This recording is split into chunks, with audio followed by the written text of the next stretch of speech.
Hi, it's Alex from Raw Selection.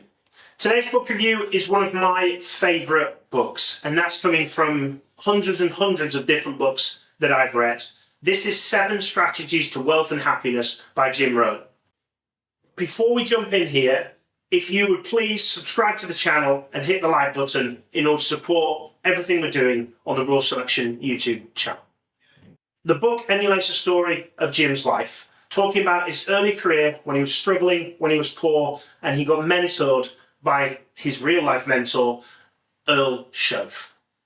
The story is broken down into 7 strategies as per the book, and we're going to deep dive into each strategy, a little bit of lessons and learning of how we've utilised this as a business, as this is the book that we give to every single person that joins Raw Selection, with the hope that they'll read this and implement it just like I did when I was given this book back 10, 15 years ago. Strategy 1 is unleash the power of goals. Jim recommends, or Earl Shoaff recommends to Jim, that every single person should have a list of their goals, and they should have it upon their person. I don't quite recommend carrying around your goals with you, but I do recommend having features and everything to remind you. I'm very clear on what I want to achieve and what I want to do, which drives me and pushes me further. But making sure that everyone around you in your business and organisation is also clear on that is what we've implemented within Raw Selection. Every single person who works in this business has a Perspex plaque on their desk with their goals or pictures of their goals in. And then every single person, every month, sits down with me and then we review all of their performance, everything they've done, but we also discuss where they're at with their goals, whether anything's changed, whether anything's different, whether they want to add anything in, and of course, how they're doing against those goals. Breaking those down into short-term, medium-term, and long-term goals. Jim talks in the book, recommended by Earl Shoaff, about how important goals are, and I absolutely agree with him. Make sure that you have a list of your goals and what you want to achieve, and you review it regularly. But you also encourage that of those around you to do the same. Strategy number 2 is seek knowledge. Whatever you wish for in your goals, seek the knowledge to understand how to achieve them. If it's wealth, study it. If it's a promotion, study those that have been promoted to that level. If it's buying a house, study the process of what you need to do in order to do so. If it's mastery of your work, study those who are doing your work, study those that have done your work. Everything is about seeking knowledge and becoming the absolute expert in what you do. Jim shares that the amount of people that want to be wealthy, that the amount of people that study wealth creation and how to do that is very few. Jim shares that there's 2 ways to learn or to seek knowledge. One is to learn from your own experiences, and the second, which I believe is more important, is to learn from those of others' experiences. Again, comes down to seeking knowledge, finding out what they did so that you don't have to make that mistake. Strategy number 3 is learn how to change. Studying on improving yourself and self-development lasts a lifetime. One of Jim's famous quotes is to work harder on yourself than you do on your job. Something you won't hear said by many executive leaders, but the better your team is, the better you are, the better your performance of the business will be. We've built a specific culture at Raw Selection around self-development. Everybody is tasked with improving themselves, and everybody's held accountable to do so. If you have a challenge, if you have a problem, if you have a goal, whatever it is, improve yourself, develop your skills, and learn how to handle any of those or achieve those as fast as you can.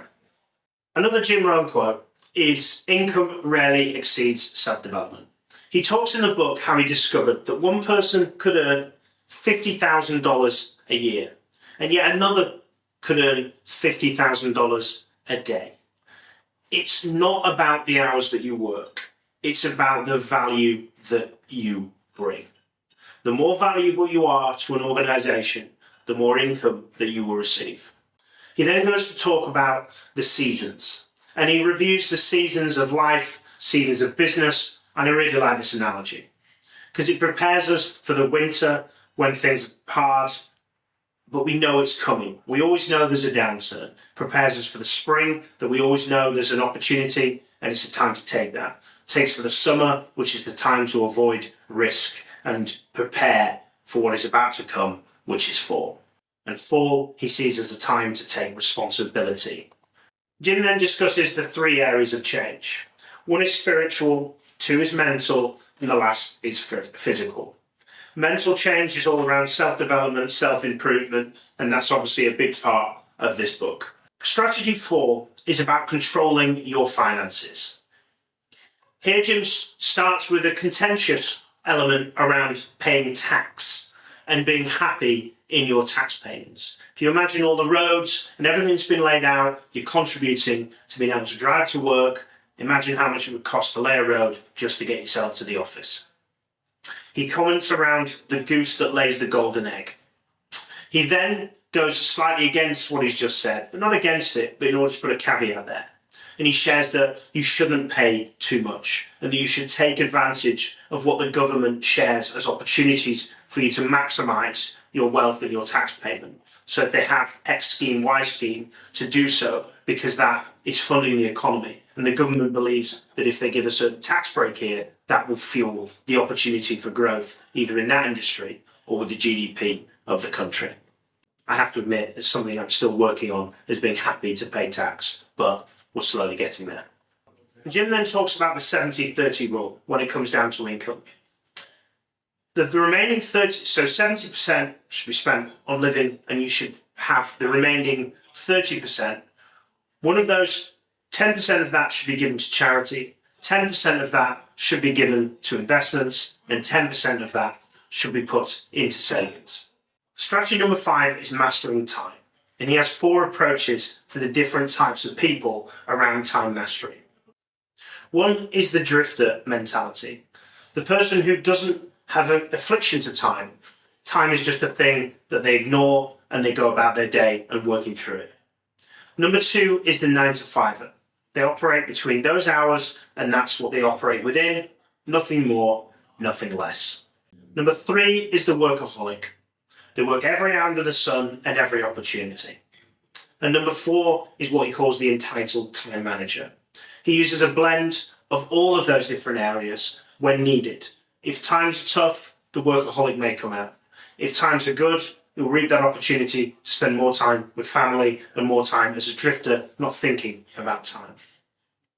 And equally, when the time requires it, he will be 9-to-5 and operate within that. So it's being able to take each of those 3 elements and being able to blend that into your life so you don't have to be 1, 2, or 3.